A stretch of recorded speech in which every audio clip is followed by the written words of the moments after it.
네, 안녕하세요. 벌써 4월 중순이 되고 있습니다.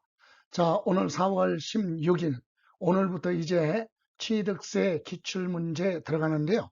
기출문제는 자료에 나와 있듯이 전체 21문제거든요. 이걸 8강에 거쳐서 해설 강의를 마무리하려고 합니다.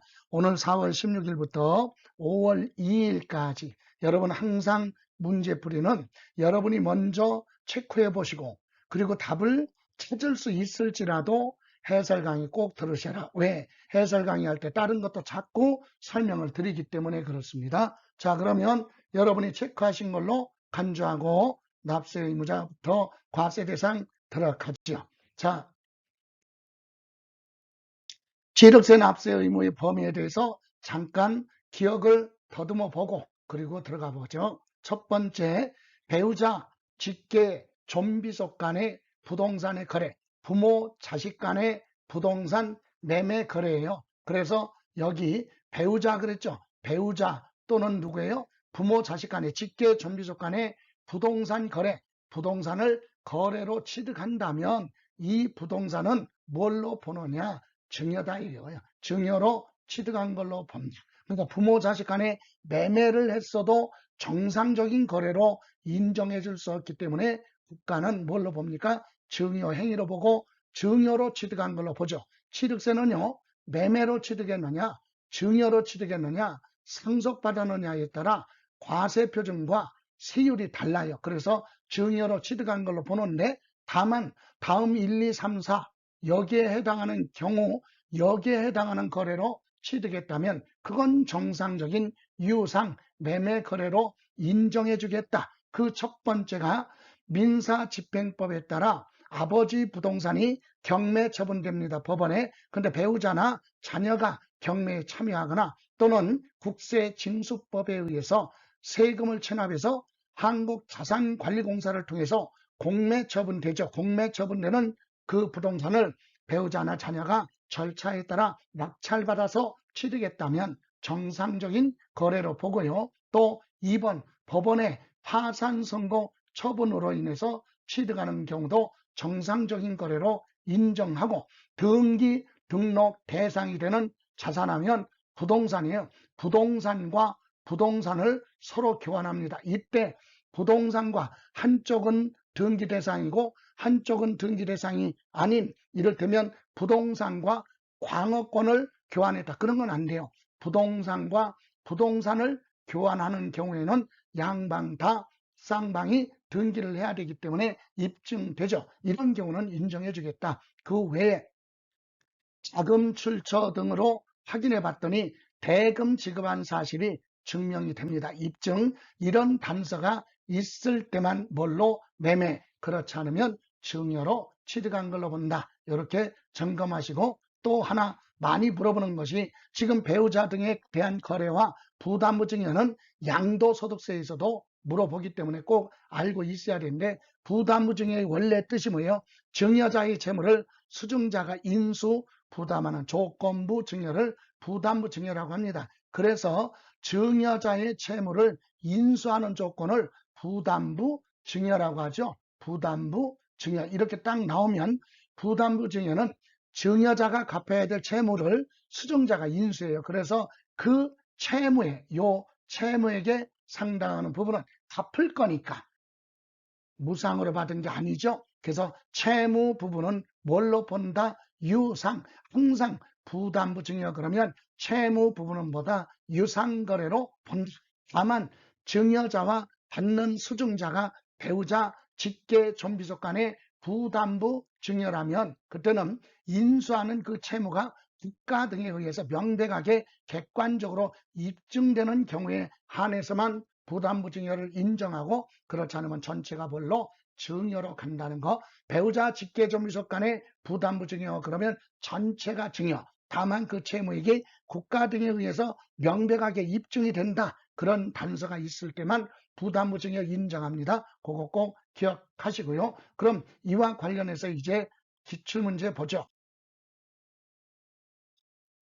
1번 주택법에 공동주택의 개수, 엘리베이터 등이 없었던 주택에 엘리베이터를 추가로 설치하는 게 개수죠. 대수선은 뭐한다? 제외하고, 대수선은 주체 구조부, 기둥이나 벽, 기초, 지붕 이런 걸 해체하는 걸 대수선이에요. 그런 건 그냥 놔두고 부대 설비, 엘리베이터가 없었던 아파트 건물에 엘리베이터를 설치하거나 교체할 때는 당연히 단주취득인데 그 주택의 시가 표준액이 9억 이하라면 특별히보다 비과세 혜택을 주겠다. 그래서 요거 맞습니다. 부과되지 않는 거 비과세 대상이 됩니다. 그런데 형제 간에 부동산을 서로 뭐합니까? 교환. 부모 자식 간이든 누구든 부동산과 부동산을 교환하는 경우는 비과세가 아니라 과세입니다. 뭘로? 유상승계취득으로 과세한다. 또 직계 존속으로부터 거주하는 주택을 증여받았어요. 매매로 취득하던 상속이든 증여든 타인으로부터 넘겨받죠. 그래서 이것은 과세합니다. 비과세가 아니라 과세다. 대가 여부 따지잖아요. 다만 구체적으로 얘기하면 무상승계취득으로 취득세를 과세한다. 다음, 법원으로부터 파산 선고 처분으로 인해서 처분되는 부동산을 취득했다면 매매로 취득한 거예요. 유상거래로 보고 취득세가 과세된다. 유상승계취득. 그리고 주택법에 따른 주택조합이 조합원용 부동산 그랬죠. 주택조합이 뭐예요? 주택을 지어서 주택을 취득하기 위해서 모인 것이 주택조합이에요. 그래서 조합원용 그랬잖아요. 조합원용 부동산은 누가? 조합원이 취득세를 내는 겁니다. 그래서 이건 비과세가 아니라 보다 과세 대상이다. 구체적으로 조합원용 그러면 누가 납세 의무자다?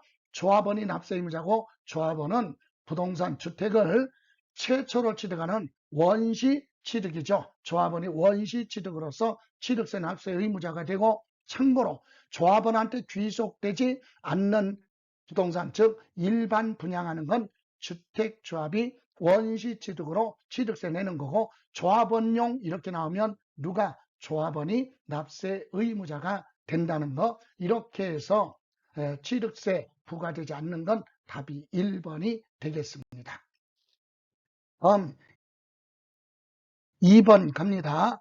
지방세법에 부동산을 유상이라고 그러죠. 유상하면 대표적인 거 뭐예요? 매매죠. 매매 등으로 취득하는 경우 유상취득으로 보지 않는 거 그랬어요. 자, 그럼 1번 공매예요. 공매나 경매를 통해서 부모 자식 간의 부동산의 거래는 유상거래로 봐요. 정상적인 거래. 그래서 유상승계취득으로 과세한다. 맞고요.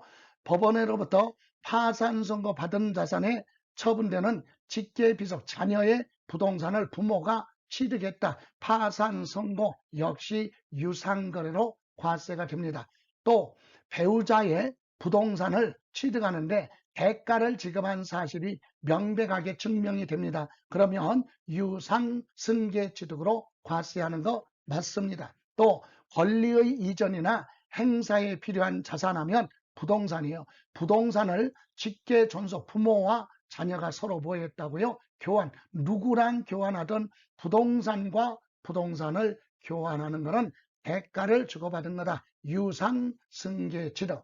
또 증여자의 채무를 인수하는 부담부 증여 딱 나왔어요. 그러면 무슨 부분? 채무 부분은 갚을 거니까 무상으로 취득한 게 아니라 유상이죠. 대가를 지급해야 되니까. 그래서 채무에 상당하는 부분은 유상이고 채무를 뭐 제외한 부분 그랬죠. 나머지 부분 요거는 뭐가 아니다. 유상거래가 아니다. 채무를 제외한 부분은 뭘로 갑니까? 무상. 채무 부분은 유상거래고 채무를 제외한 부분은 증여로 취득한 걸로 보는 거죠. 그럼 문제에서 유상거래로 보지 않는 것 그랬으니까 답은 몇 번? 5번이 되는 겁니다.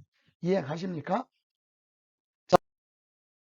자, 이렇게 해서 오늘 첫 시간 취득세 두 문제 점검해 봤습니다. 오늘 고생하셨고요. 오늘 좋은 시간 보내시고 내일 모레 이 시간에 다시 뵙겠습니다. 지금까지 김성래였습니다.